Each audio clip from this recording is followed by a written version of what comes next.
नमस्कार, मेरा नाम है डॉक्टर पुरु धवन और आज इस वीडियो में हम बात करने वाले हैं कैंसर के बारे में कि ये आखिर कैंसर होता क्या है, क्यों ये इतना तेज़ी से फैलता जा रहा है, क्या कारण होते हैं कैंसर के और कैसे आप कैंसर से बच सकते हैं। ये सब कुछ हम डिस्कस करेंगे इस वीडियो के अंदर। अगर हम कैंसर के बारे में जानना चाहते हैं, कैंसर को कंट्रोल करना चाहते हैं या कैंसर से बचना ही चाहते हैं, तो हमें थोड़ा सा कैंसर को समझना पड़ेगा कि ये आखिर में कैंसर है क्या और क्यों शरीर में पैदा हो जाता है। हमारा जो शरीर होता है वो लाखों करोड़ों छोटे छोटे सेल्स से इकट्ठे होकर बना होता है और इन छोटे छोटे सेल्स के अंदर भी ये आपस में छोटे छोटे ग्रुप बना लेते हैं जिसको हम टिश्यू कहते हैं और वो एक छोटा पर्टिकुलर काम करते हैं। जैसे आपकी आँख देखने का काम करती है, आपकी टंग टेस्ट का काम करती है, आपकी स्किन महसूस का काम करती है।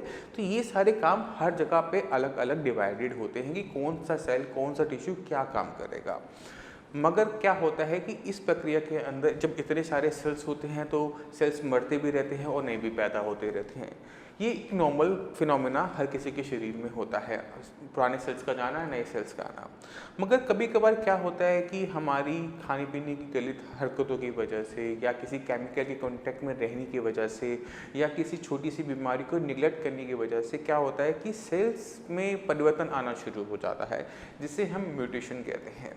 ये म्यूटेशन का कारण अक्सर हम इरिटेशन मानते हैं, इन्फ्लेमेशन मानते हैं कि जैसे आप इस तरह से समझिए कि एक पेशेंट है, वो तंबाकू खाता है, रोज़ तंबाकू खाता है और रोज़ तंबाकू वो अपने गाल में या अपने होंठ के नीचे दबा लेता है। अब जो तंबाकू के अंदर जो केमिकल होता है वो रोज़ उसकी त्वचा के साथ, म्यूकोसा के साथ टच करता है। मगर जब ये काम रोज़ रोज़ होता है तो हमारे जो बॉडी के सेल्स होते हैं वो इंटेलिजेंट होते हैं, वो बेवकूफ़ नहीं होते।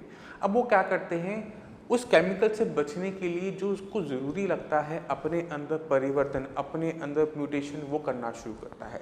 और ये म्यूटेशन कैसी होती है, ये होती है हार्डनिंग की तरह कि वो अपने आप को हार्ड करना शुरू कर देता है या अपने आप का स्ट्रक्चर चेंज करना शुरू कर देता है। इसमें क्या होता है कि उसका कलर चेंज हो जाता है, वो हार्ड होना शुरू हो जाता है, वो वाइट हो सकता है कि वो वाइट होना शुरू हो जाए। तो ये जो परिवर्तन है, ये जो म्यूटेशन है, यही आगे चल के कैंसर में कन्वर्ट हो जाती है क्योंकि ये सेल का नॉर्मल स्ट्रक्चर नहीं था। अब एक ऐसा सेल जो पहले से बदल चुका है, अब वो डिवाइड करता है, अब वो मरता है और नया सेल आता है तो वो उससे भी ज़्यादा इंटेलिजेंट होता है। अब आप इसको इस तरह से मान के चलिए कि एक पेशेंट जो रोज़ तंबाकू खाता है, तंबाकू खाने के लिए तंबाकू को अपने होंठ के नीचे या गाल के साइड में रख लेता है, तो होता ये है कि बार बार वहाँ पर इरिटेशन होने की वजह से तंबाकू आया, टच किया, उसको अच्छा नहीं लगा। तो रोज़ रोज़ ये जब हो रहा होता है तो सेल अपने अंदर परिवर्तन करना शुरू कर देता है, म्यूटेशन करना शुरू कर देता है। ये जो म्यूटेशन होती है यही आगे चल के कैंसर का रूप लेना शुरू करती है। पहले वो स्किन वाइट हो जाएगी, हार्ड हो जाएगी, फिर जब जैसे वो सेल मरेगा, नया सेल आएगा तो वो भी म्यूटेटेड होता है। ये जो प्रक्रिया है यही कैंसर को सबसे ज़्यादा जन्म देती है।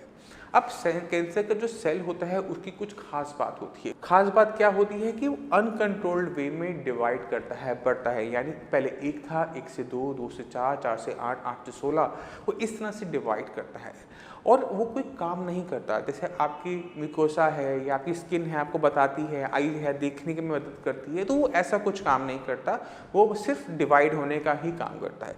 जब आपके बॉडी के अंदर ये जो कोशिकाएं हैं इतनी स्पीड से इस तरह से काम डिवाइड हो रही हैं और कुछ काम ना करती हो, तो क्या करती हैं कि आपके शरीर में जहाँ वो पैदा हो रहा है वहाँ पर वो दबाव पैदा करती है, क्योंकि साइज में बड़ी होती जा रही है, रुक नहीं रही, तो वो एक दबाव पैदा करती है और तभी जाके पेशेंट को पता लगता है कि उसकी बॉडी में कोई दिक्कत हो रही है। वो दिक्कत उसको दर्द से महसूस हो सकती है, उसको ब्लीडिंग से महसूस हो सकती है। तो ये जो परेशानी है जब हम फेस करते हैं, डॉक्टर के पास जाते हैं, डॉक्टर जब उसे डायग्नोस करता है कि ये जो आपके मुंह में छाला हो रहा है वो कैंसरस है या फिर जो आपको खून आ रहा है मुंह में वो आपके लंग्स में कैंसर है, तो ये चीज़ें तब पता लगती है जब आपको परेशानी होनी शुरू होती है, मगर तब तक कैंसर काफ़ी कुछ बढ़ चुका होता है। अब कैंसर के सेल्स की खास बात क्या और होती है कि इनकी जो डेथ होती है वो नहीं होती, आसानी से मरते नहीं हैं। इसलिए कैंसर का जो डायग्नोसिस है काफ़ी लेट स्टेज पे होता है। स्टेज 4 जब तक टच करती है तब जाके डायग्नोस हो पाता है कि हाँ, कैंसर तो काफ़ी फैल चुका है, पूरी बॉडी में फैल चुका है। अब ये जो सेल है जिसके पास एक क्षमता है अनकंट्रोल्ड वे में अपने आप को बढ़ाने की, अगर ये सेल एक जगह से दूसरी जगह चला जाए आपके खून के रास्ते, तो उसे मेटास्टेसिस कहते हैं। और ये इस टाइप का जो कैंसर होता है ये सबसे ज़्यादा खतरनाक होता है। अगर वो अपनी जगह पर ही बढ़ता जा रहा है तो उसको हम ट्यूबर कहते हैं, मतलब वो फैलने वाला नहीं है। मगर अगर यही ट्यूमर का सेल दूसरी जगह जाकर दूसरा ट्यूमर पैदा कर दे तो उसको हम कैंसर कहते हैं। क्योंकि हम एक जगह तो कंट्रोल कर सकते हैं, भाई एक जगह आपकी गांठ बन रही है, आप उसे सर्जरी से निकाल सकते हो, वहाँ पे आप रेडियो भी कर सकते हो। मगर अगर वो पूरे शरीर में फैलने लग जाए तो आप क्या करोगे, कहाँ कहाँ उसे कंट्रोल करोगे। इसीलिए जो कैंसर का जो ट्रीटमेंट होता है वो मुश्किल होता है। मगर ऐसा नहीं है जब शरीर के अंदर कैंसर सेल पैदा करना शुरू होते हैं तो बॉडी कुछ नहीं करती। जब हमारी बॉडी में ये कैंसर सेल पैदा होने शुरू होते हैं तो हमारी बॉडी का जो डिफेंस सिस्टम होता है जिसे हम इम्यूनिटी कहते हैं, इसके अंदर नेचुरल किलर सेल्स होते हैं, टी सेल्स होते हैं, जिनका काम ही यही है कि जहाँ कैंसर का सेल देखा उसको कर दो। मगर क्या होता है कि कभी कभार ये जो हमारा डिफेंस सिस्टम है ये वीक हो जाता है, कभी केमिकल की वजह से हो जाता है हमारी, कभी खाने पीने की गलत की वजह से हो जाता है, कभी स्ट्रेस की वजह से होता है। तो ये जो फैक्टर्स होते हैं अगर ये आपके डिफेंस सिस्टम को कमज़ोर कर दें और कैंसर की फॉर्मेशन को बढ़ा दें तब जाके कैंसर आपकी बॉडी में फैलना शुरू करता है। तो अगर एक ऐसा पेशेंट जिसके अंदर कैंसर के सेल्स पैदा हो रहे हैं उसमें कंट्रोल नहीं है, उसे कंट्रोल लाना चाहिए, तो कैसे आएगा। सबसे अच्छा जो कंट्रोल हम देखते हैं कैंसर सेल्स के अंदर, अगर आप नेचुरल वे में जाते हैं तो वो हमारी बॉडी ही कर सकती है, हमारी बॉडी की किलर सेल्स ही कर सकते हैं, हमारी बॉडी के टी सेल्स ही कर सकते हैं, मगर उनको बढ़ाना आसान नहीं होता। मगर जब हमारी बॉडी में ये कैंसर के सेल पैदा होने शुरू होते हैं तो ऐसा नहीं है कि हमारा बॉडी कुछ नहीं करती, हमारा डिफेंस सिस्टम कुछ नहीं करता, हमारा इम्यून सिस्टम कुछ नहीं करता। हर किसी की बॉडी के अंदर, हमारी बॉडी के अंदर कैंसर सेल्स को पहचानने और कैंसर सेल को मारने की क्षमता होती है। इसमें हमारी इम्यून सिस्टम का नेचुरल किलर सेल्स जिसे हम कहते हैं या फिर टी सेल्स CD8+ जिसे सेल्स कहते हैं ये काम करते हैं। मगर जब हमारी बॉडी के कैंसर के सेल्स या तो बहुत ज़्यादा इंटेलिजेंट स्मार्ट हो जाएं या फिर हमारा डिफेंस सिस्टम कमज़ोर हो जाए तो जाकर ही ये कैंसर हमारे शरीर में फैल पाता है। अब चलते हैं ट्रीटमेंट की ओर। कैंसर का जो ट्रीटमेंट हम देखते हैं वो बहुत लिमिटेड होता है और उसकी लिमिटेशन ही उसकी सबसे बड़ी दिक्कत है। इसलिए जब पेशेंट सर्जरी करवा लेता है, कीमो करवा लेता है या रेडियो भी करवा लेता है, कि दोबारा से आपको देखने को मिल जाता है कि शरीर में फैलना शुरू हो गया। क्यों? क्योंकि हमने सब कुछ किया, कैंसर के सेल को तो बाहर निकाल दिया मगर उनकी बनने की प्रक्रिया को बंद नहीं किया।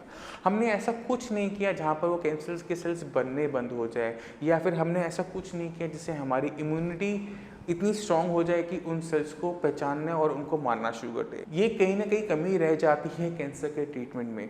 आप कीमो लेते हैं, कीमो से आप क्या करते हैं, पूरे शरीर में इस तरह से आप पॉइजन डालते हैं कि वो कैंसर सेल्स को मार देता है। ठीक है, वो मर गए, आपकी बॉडी में अब कैंसर नहीं है। मगर क्या होगा कि क्योंकि अब आपकी इम्यूनिटी कमज़ोर है, आपकी बॉडी में कैंसर के सेल्स बनने बंद नहीं हुए, ये चीज़ आपको दोबारा से देखने को मिलती है कि कुछ टाइम के बाद फिर से दोबारा से कैंसर।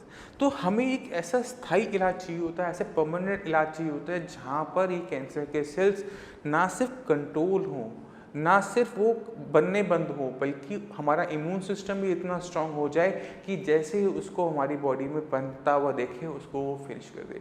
तो एक कैंसर का परमानेंट इलाज वही होता है जहाँ पर उसकी जड़ पे जाके काम किया जाता है, जहाँ पर कमज़ोरियाँ हैं उनको पूरा किया जाता है। ये कीमोथेरेपी, रेडियोथेरेपी बहुत अच्छा काम करती है जब कैंसर फैल चुका होता है, मगर उसे फैलने से नहीं रोकती, आगे बढ़ने से नहीं रोकती। तो जो एक सही ट्रीटमेंट होता है कैंसर का, वो ट्रीटमेंट होता है जहाँ पर जो कैंसर बना है उसको सिर्फ ख़त्म किया जाए, बल्कि उसको आगे बढ़ने से भी रोका जाए। तो ये जो ट्रीटमेंट है उसको आगे फैलने से रोकने का ट्रीटमेंट एलोपैथिक मेडिसिन में या कीमोथेरेपी से, रेडियोथेरेपी से नहीं हो पाता, क्योंकि उनमें वो क्षमता नहीं है, क्योंकि हैं तो केमिकल्स, उनके साइड इफ़ेक्ट्स हैं। यहाँ पर हमें एक ऐसा ट्रीटमेंट चाहिए होता है जो हमारे शरीर में शक्ति भी दे, पावर दे, इम्यूनिटी दे और हमारे सेल्स को, कैंसर सेल्स को समझने की ताकत दे। तो हम साइंस इंजीनियरिंग में क्या करते हैं कि कैंसर के ट्रीटमेंट के अंदर जो कमियां रह जाती है, जिसकी वजह से ये बार बार फैलता रहता है, उसमें हम काम करते हैं। बॉडी की इम्यूनिटी को इस तरह से बढ़ा देते हैं, बॉडी में इतनी एनर्जी डाल देते हैं, ना सिर्फ कीमोथेरेपी की वजह से जो बॉडी में वीकनेस आ रही होती है वो जाती है, जो सर्जरी की वजह से बॉडी में वीकनेस होती है वो जाती है, बल्कि आपकी बॉडी की इम्यूनिटी इस तरह से स्ट्रॉन्ग कर दी जाती है कि वो आपकी बॉडी के अंदर और कैंसर सेल्स को पैदा नहीं होने देते। तो सबसे ज़्यादा ज़रूरी हो जाता है किसी भी कैंसर पेशेंट के लिए कैंसर को समझना कि कैंसर क्यों पैदा हो रहा है। वो कैंसर पैदा हो रहा है आपकी ही कमियों की वजह से, आपकी ही गलती की वजह से, कि तंबाकू खाने की वजह से, या फिर बहुत ज़्यादा केमिकल का यूज़ करने की वजह से, या ऐसे इन्वायरमेंट रहने की वजह से जहाँ पर आपके सेल्स के, आपकी बॉडी के सेल्स को दिक्कत महसूस हो रही है। जब वो दिक्कत महसूस होगी तो ही तो उन्होंने अपने अंदर वो परिवर्तन किया जिसके अंदर वो कैंसर में कन्वर्ट होगी। तो बहुत ज़्यादा ज़रूरी है हर उस फैक्टर पर काम करना जो कैंसर को पैदा करता है। फिर ज़रूरी हो जाता है काम करना इम्यूनिटी के ऊपर, क्योंकि वही हमारी एक ऐसी डिफेंस सिस्टम है जो हमें कैंसर होने से बचा सकता है। क्योंकि ये माना जाता है कि कैंसर का सेल तो सबके अंदर होता है, सबके अंदर पैदा होता है, मगर सब कैंसर के शिकार नहीं हो पाते। तो इस रोग प्रतिरोधक क्षमता को, इस इम्यूनिटी को स्ट्रॉन्ग करना हर किसी के लिए बहुत ज़्यादा ज़रूरी होता है। उनके लिए भी जो कैंसर से बचना चाहते हैं और उनके लिए भी जो कैंसर के शिकार हो चुके हैं, बार बार हो रहे हैं, उनके लिए। तो मैं उम्मीद करता हूँ इस वीडियो से आप काफ़ी कुछ समझ गए होंगे कैंसर के बारे में, कि ये आखिर में कैंसर सेल हमारे शरीर में कैसे आ जाता है, कैसे बनना शुरू हो जाता है, क्या कमियाँ रह जाती हैं इस ट्रीटमेंट में, रेडियो के अंदर, कीमो के अंदर, क्यों अपनी इम्यूनिटी को स्ट्रॉन्ग करना कैंसर के लिए ज़रूरी है रोकथाम करने के लिए। फिर भी आपके माइंड में कोई भी डाउट हो, कुछ भी पूछना चाहते हो, तो नीचे दिए हुए नंबर पर कॉल कर साइंस इंजीनियरिंग के डॉक्टर से आप फ्री ऑफ कॉस्ट कंसल्टेशन ले सकते हैं। आप अपॉइंटमेंट लेकर मुझसे भी आकर मिल सकते हैं। आप हमारी साइट पर विजिट कर भी कैंसर के बारे में और इन्फॉर्मेशन ले सकते हैं। अब इसी के साथ आपसे भी मैं चलने की आगे चाहूँगा। मिलते हैं अगली वीडियो।